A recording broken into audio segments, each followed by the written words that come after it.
আমান educate চ্যানেলে তোমাদেরকে স্বাগত জানাচ্ছি। আজকে আমরা শিখব ইংরেজি মাসের নাম। ইংরেজি কটা মাস? 12টা মাস। তাহলে 12টা মাসের নাম শুরু করি। Let's go.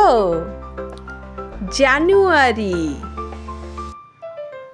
February, March, April,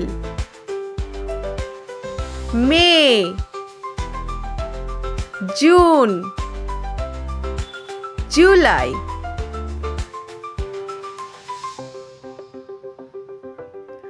August,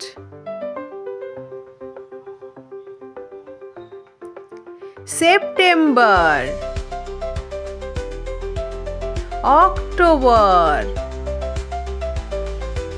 November and December. ধন্যবাদ। ভিডিওটি যদি ভালো লাগে লাইক, শেয়ার এবং সাবস্ক্রাইব করে আমাদের পাশে থাকবে।